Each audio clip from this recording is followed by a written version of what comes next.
بن عبد الله وعلى آله وصحبه ومن جاهد في سبيله ووالاه.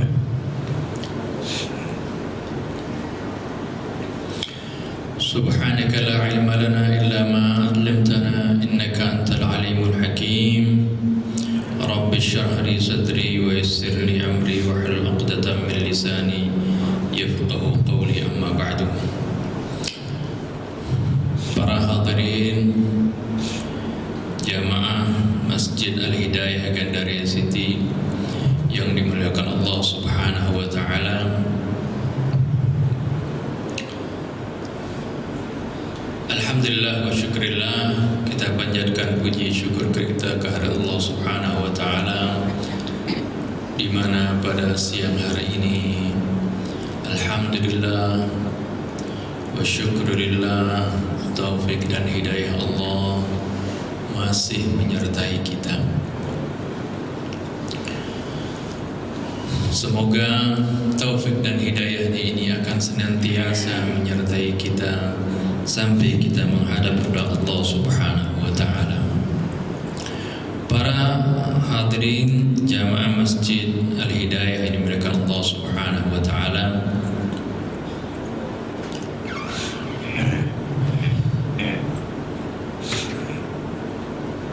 kita ingin sedikit membaca, merenungi firman Allah Subhanahu wa taala di dalam surah Al-Imran, surat ketiga ayat 133 yang berbunyi, A'udzubillahi minasyaitonirrajim, Bismillahirrahmanirrahim.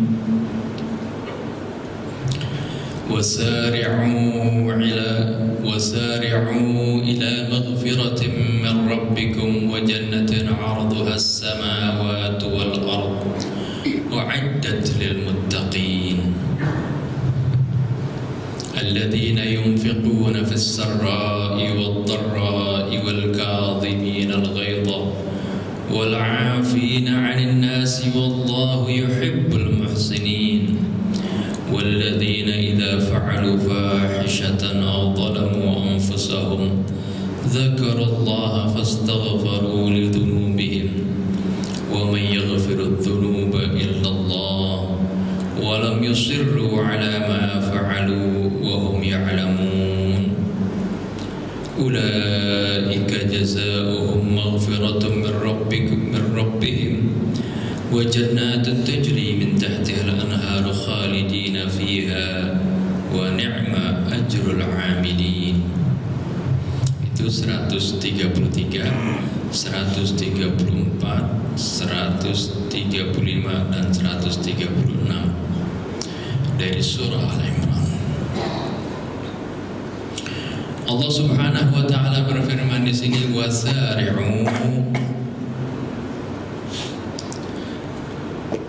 bersegeralah kalian, berlomba-lombalah kalian, ila maghfiratin min rabbikum, untuk mendapat maghfirah, ampunan dari Tuhan kalian, wa jannatin arduha as-samawati wal ard, dan untuk mendapatkan surga yang luasnya seluas langit-langit dan bumi.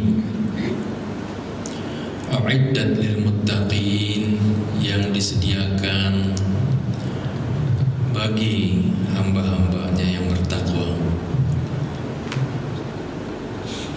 Allah Subhanahu wa taala perintahkan kita untuk senantiasa bersegera, berlomba, ya,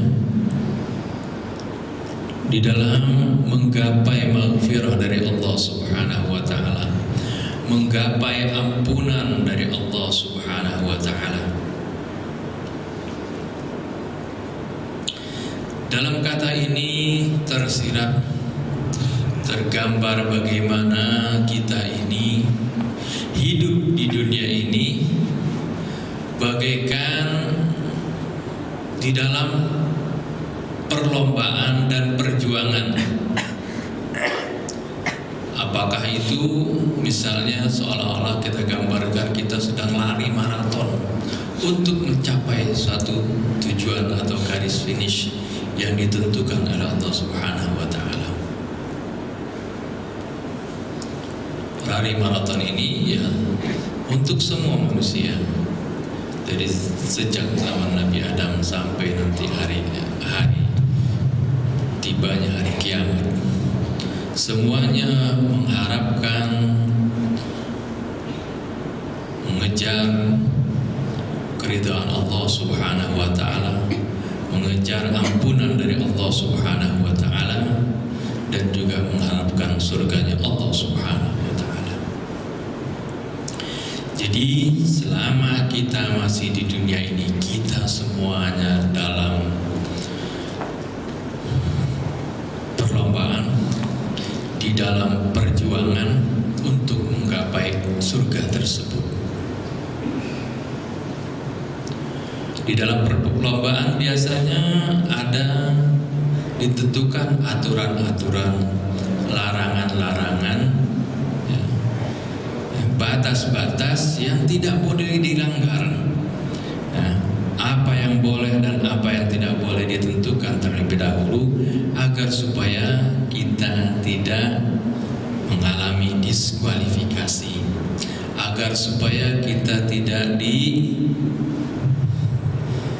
disingkirkan, ya, atau dalam arti tidak akan mencapai tujuan yang diharapkan tadi. Demikian pula di dalam surah Tabarak, Allah Subhanahu wa Ta'ala menyebutkan alladzi khalaqal mauta wal hayata liyabluwakum ayyukum ahsanu amala. Allah Subhanahu wa Ta'ala menciptakan kematian dan kehidupan ini liyabluwakum, tujuannya adalah untuk mencoba kalian, untuk menguji kalian siapa di antara kalian yang baik amalnya. Jadi dari dua gambaran ini kita seolah-olah ibarat dalam ujian, ya. Ibarat orang yang di dalam kelas sedang menghadapi ujian atau tes, atau kalau tadi perlombaan, kita sedang berlomba untuk mencapai garis finish, untuk mengharapkan keridhaan Allah Subhanahu wa Ta'ala dan surganya. Tentunya kita semua ini sebagai orang-orang yang diuji oleh Allah Subhanahu wa Ta'ala,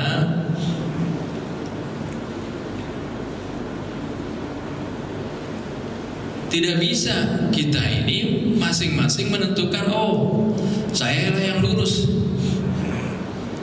saya lulus. Jadi ibaratnya orang yang ikut ujian, dia yang ikut ujian, dia yang menentukan nilainya sendiri. Ya, apa mungkin seperti itu?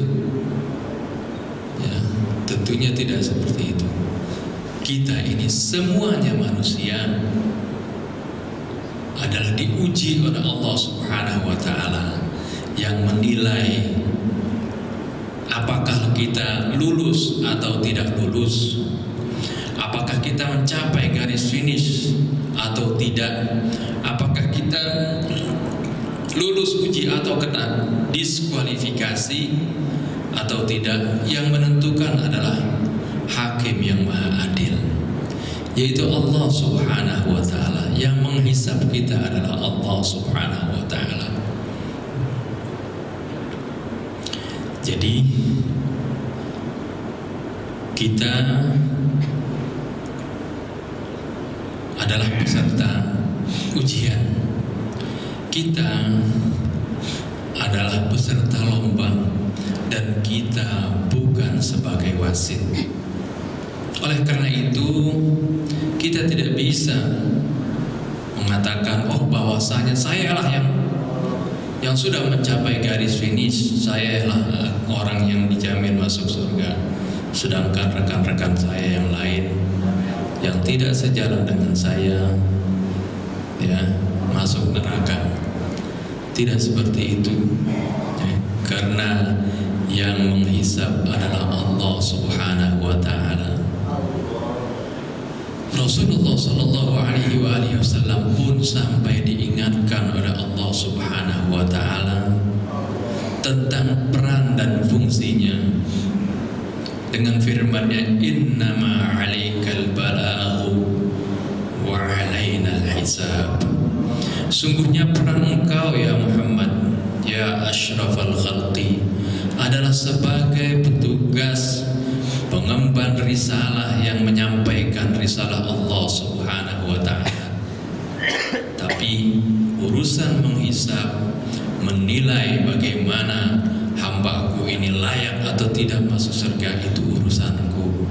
Allah Subhanahu wa Ta'ala lah yang menilainya. Wa 'alainal hisab. Kemudian di dalam ayat yang lain Allah Subhanahu wa Ta'ala menyebutkan dalam surah Al-Ghasyiyah, innama anta mudzakkir fadzakir innama anta mudzakkir lasta 'alaihim bimusaitir. Fadzakir, maka berikanlah peringatan ya Muhammad, berikanlah peringatan kepada umatmu, berikanlah mereka nasihat, berikanlah mereka petunjuk. Innama anta mudzakkir, sungguhnya engkau adalah pemberi peringatan. Lasta 'alaihim bimusaitir, tapi engkau bukan orang yang berkuasa atas mereka, menentukan bagaimana mereka itu keadaannya. Kamu bukan sebagai eksekutor istilahnya. Nah, ini kalau Rasulullah Sallallahu Alaihi Wasallam saja sebagai makhluk Allah Subhanahu wa Ta'ala yang paling mulia, yang paling baik akhlaknya, pengemban risalah Allah Subhanahu wa Ta'ala, dikatakan seperti itu. Bagaimanakah dengan sekarang misalnya ada manusia-manusia yang mengklaim dirinya bahwasanya dirinya lah yang berhak masuk ke dalam surga, sedangkan orang yang lain yang tidak sejalan dengannya adalah masuk neraka, yang tidak segolongan dengannya adalah masuk neraka, yang tidak sefirqah dengannya adalah masuk neraka. Ini adalah berarti dia sudah memposisikan dirinya seperti Tuhan, seperti Allah Subhanahu wa Ta'ala. Ya, hal ini adalah merupakan suatu kesombongan. Nah,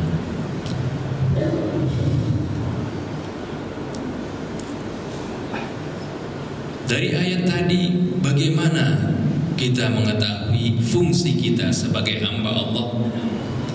Fungsi kita bagaikan orang tadi yang sedang mengikuti ujian.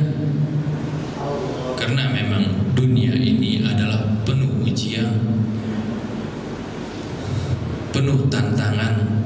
Allah ingin melihat siapa di antara kita yang lulus di dalam ujian tersebut. Ujian itu berupa kesulitankah? Apakah dia sabar ketika dia menghadapi kesulitan tersebut? Atau kelapangan, kesenangan? Apakah dia bersyukur ketika dia mendapatkan nikmat-nikmat dan karunia Allah Subhanahu wa Ta'ala? Juga apakah pada saat dia diuji menghadapi kemaksiatan, godaan-godaan syaitan, apakah dia tetap istiqamah taat kepada Allah dan Rasulnya, atau dia menyimpang dari perintah Allah dan Rasulnya sehingga dia ikuti ajakan syaitan tersebut? Ini adalah ujian bagi manusia, ujian bagi kita semuanya. Kemudian sebagai kita orang-orang yang diuji oleh Allah Subhanahu wa ta'ala. Biasanya kan orang yang ikut ujian pengen juga tahu nih, kira-kira bocorannya apa sih kalau saya ini ikut ujian kemudian saya bakal lulus. Kira-kira apa itu bocorannya? Kriteria-kriteria orang yang ikut di dalam ujian ini kemudian dia lulus dan dia mendapatkan yang diharapkan tadi atau mencapai garis finish dan akan mendapatkan maghfirah dari Allah Subhanahu wa ta'ala dan surga nanti di akhirat. Tentunya kalau ingin mengetahui bocoran tersebut, ya, bocoran yang paling otentik, yang paling valid, yang paling sah adalah bocoran yang dari Allah Subhanahu wa ta'ala juga, bukan dari manusia, ya, bukan dari fulan dan fulan. Akan tetapi bocoran tersebut, informasi tersebut, pengakuan tersebut dan janji Allah tersebut ada di dalam Al-Quranul Karim. Karena Al-Quran adalah firman Allah Subhanahu wa ta'ala yang tidak diragukan,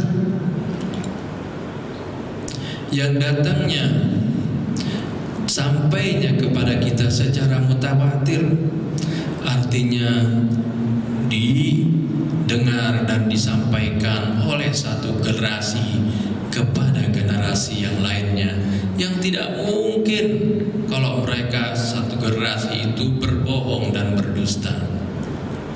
Oleh karena itu, kalau misalnya kita mendengar riwayat hadis, biasanya ada sanad-sanadnya, ya, sanadnya pun tidak banyak, dari si fulan sampai kepada Rasulullah SAW. Dan kalau namanya sanad dari manusia, apalagi tidak banyak orang yang mengetahuinya, hadisnya misalnya ahad, ada kemungkinan dia lupa, ada kemungkinan dia kesalahan, ya, macam-macam. Tapi kalau Al-Quranul Karim sejak zaman Rasulullah sudah ditulis, dihafalkan oleh banyak sahabat, disampaikan oleh dari banyak sahabat kepada banyak tabi'in, terus tabi'in sampai ratusan ribu bahkan jutaan orang bisa menghafalnya. Sehingga apabila kita dapati ada orang yang membaca salah atau ada Al-Quran yang cetakannya salah, langsung ketahuan.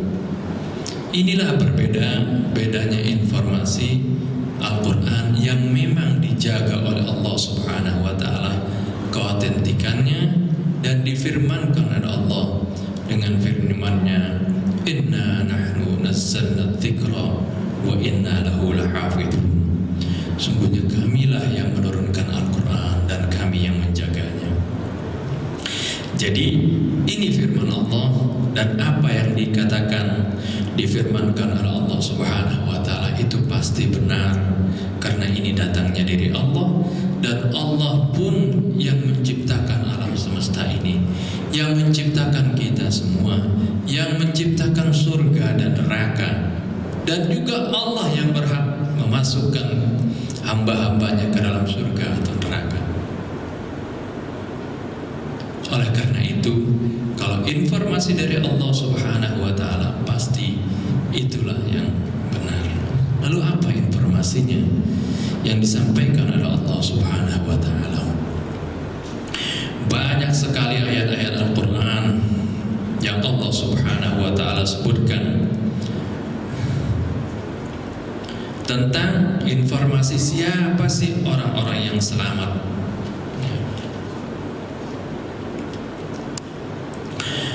Di antaranya adalah dari surah yang pendek yang sering kita baca, yaitu Allah Subhanahu wa ta'ala berfirman, A'udzu billahi minasyaitonir rajim. Bismillahirrahmanirrahim. Wal 'ashr. innal insana lafi khusr illa alladhina amanu wa 'amilus solihati wa tawasaw bil haqqi wa tawasaw bis sabr. Itu satu. Dan juga kita baca di dalam surah Al-Baqarah ayat ke-25 maupun surah Al-Baqarah ayat ke-82. Ayat ke-25 Allah Subhanahu wa taala berfirman, "Wa basyiril ladzina amanu wa 'amilus solihati anna lahum jannatin tajri min tahtihal anhar." Berikanlah kabar gembira. Nah, ini artinya untuk para peserta ujian tadi, untuk para pengikut lomba tadi, artinya untuk kita semuanya. Wa basyiril ladzina amanu wa 'amilus solihati. Berikan kabar gembira kepada orang-orang yang pertama yang beriman, yang kedua wa 'amilus solihat, dan beramal soleh. Apa kabar gembiranya? Apa bocorannya buat mereka yang beriman dan beramal soleh ini?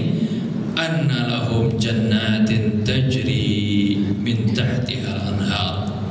Bahwasanya bagi mereka akan mendapatkan surga yang mengalir di bawahnya sungai-sungai. Kullama ruziqu minha min thamaratir rizqan qalu hadha alladhi ruziqna min qablu wa utu bihi mutasyabiha. Setiap kali mereka diberikan rezeki dari buah-buahan yang ada di surga, mereka mengatakan, ini rezeki sepertinya kami sudah pernah diberikan. Wa utu bihi mutasyabiha. Mereka diberikan rezeki tersebut ya dalam bentuk yang serupa, akan tetapi rasanya berbeda. Setiap kali mereka cicipi bentuk buah yang sama, akan tetapi setiap kali mereka rasakan rasanya selalu nikmat dan tidak sama dengan rasa yang sebelumnya. Ini Allah Subhanahu wa taala sebutkan wa basyiril ladzina amanu wa 'amilus solihati. Allah berikan kabar gembira kepada orang yang beriman dan beramal soleh. Jadinya mereka yang bakal selamat, mereka yang akan mendapatkan surganya Allah Subhanahu wa taala, ada dua syarat, yaitu beriman dan beramal soleh. Keimanan ini adalah merupakan syarat utama ya, untuk menggapai keselamatan dan mencapai finish tadi. Dan juga iman saja tidak cukup. Kalau hanya beriman tapi tidak beramal soleh, maka berarti imannya itu adalah palsu ya. Beriman, orang yang ada di iman di dalam hatinya, benar-benar di dalam sanubarinya ada keimanan bagaikan sinar lampu yang ada di dalam satu ruangan, suatu kamar atau suatu rumah, maka sinarnya itu akan memancar melalui jendela-jendela keluar. Jadi orang yang di dalam hatinya ada keimanan, maka keimanan tersebut akan terpancar di matanya. Matanya tidak melihat sembarang dilihat, tidak melihat apa yang diharamkan oleh Allah Subhanahu wa taala. Keimanannya pun terpancar di dalam mulutnya. Dia tidak berbicara sekata-katanya. Dia tidak mudah mencaci maki orang, melaknat orang, membusukkan orang, atau memfitnah orang. Karena apa? Karena keimanan di dalam hatinya akan mengendalikan lidahnya. Karena dia tahu setiap ucapan yang keluar dari lidahnya akan diperhitungkan oleh Allah Subhanahu wa taala. Allah Subhanahu wa taala berfirman, "Ma yalfidhu min qaulin illa ladaihi ucapan dari mulut seseorang kecuali di kanan kirinya ada malaikat yang mencatat dan mengawasinya. Begitu juga iman yang bersemayam di dalam hati akan terpancar kepada pendengarannya, terpancar kepada seluruh anggota tubuhnya, sehingga dia tidak akan berbuat melakukan sesuatu yang dilarang oleh Allah Subhanahu wa taala. Inilah ya, yang Allah Subhanahu wa taala katakan, mereka ini orang-orang yang akan meraih surganya Allah, yaitu dengan keimanannya. Kemudian keimanan ini dibuktikan dengan perbuatan yang baik, amal soleh. Amal soleh ini bukan hanya merupakan ibadah ritual yang kita kerjakan. Amal soleh bukan saja hanya sholat, puasa atau pergi haji ya. Akan tetapi amal soleh yang kita lakukan, ritual itu adalah merupakan pokok-pokok dari amal solehnya. Akan tetapi cabang-cabang daripada amal soleh ini banyak. Bahkan Rasulullah katakan lebih daripada 70 cabang. Oleh karena itu di dalam surah An-Nisa yang tadi digambarkan oleh Allah Subhanahu wa taala, surah Al-Imran yang kita baca tadi, Allah gambarkan bagaimana orang yang bertakwa itu yang akan mendapatkan surganya Allah Subhanahu wa taala. Digambarkan alladzina yunfiquna fis sarra'i wad dharra'i wal kadhimina al ghaidha. Mereka-mereka yang menginfakkan hartanya baik di waktu lapang maupun di waktu sempit. Wal kadhimina al ghaidha, orang yang selalu menahan amarahnya. Wal 'afina 'anil nas, orang yang selalu memaafkan kesalahan orang lain. Wallahu yuhibbul muhsinin, dan Allah sangat menyukai orang-orang yang berbuat kebaikan. Kemudian sifat berikutnya, walladzina idza fa'alu fahishatan aw zalamu anfusahum, dan mereka-mereka yang apabila mereka melakukan perbuatan keji, arti melakukan kesalahan, melakukan perbuatan yang diharamkan oleh Allah Subhanahu wa taala, melakukan perbuatan dosa, au zalamu anfusahum, atau menzalimi diri mereka sendiri, yakni dengan melakukan kesalahan-kesalahan, mereka ingat kepada Allah, dzakarullaha, mereka ingat kepada Allah, fastaghfaru li dzunubihim, lalu mereka meminta ampun kepada Allah atas dosa-dosanya. Jadi ini menunjukkan orang yang muttaqin bukan berarti orang yang tidak pernah berdosa, akan tetapi apabila berdosa dia ingat kepada Allah, dia bertobat, memohon ampun kepada Allah Subhanahu wa taala. Wa may yaghfiru dzunuba illallah, dan dia mengetahui tidak ada yang dapat mengampuni dosa kecuali Allah. Walam yusirru ala ma fa'alu wa hum ya'lamun, dan mereka tidak mengulangi apa yang mereka kerjakan daripada perbuatan kesalahan tersebut, dan mereka itu mengetahuinya. Ulaika jazaohum maghfiratun min rabbihim, bagi mereka akan mendapatkan balasan, yaitu berupa ampunan dari Tuhan mereka, wa jannatun tajri min tahtil anhar, dan surga yang mengalir di bawahnya sungai-sungai, khalidina fiha wa ni'ma ajrul amilin, mereka kekal di dalamnya, dan itu adalah sebaik-baiknya ganjaran orang yang beramal soleh. Nah ini jadi jelas sekali kalau mau tahu bagaimana bocorannya orang yang akan selamat di akhirat, mendapatkan surganya Allah Subhanahu wa taala, bukan dengan klaim-klaim, bukan dengan pengakuan-pengakuan, artinya hendaknya dibuktikan dengan keimanannya dan amal solehnya, perbuatan baiknya. Baik amal soleh itu berhubungan dengan Allah Subhanahu wa taala, maupun amal soleh yang berhubungan di antara hamba-hamba Allah. Ini saja yang dapat saya sampaikan, mudah-mudahan bermanfaat. Lebih kurang saya mohon maaf. Billahi taufiq wal hidayah. Assalamualaikum warahmatullahi wabarakatuh.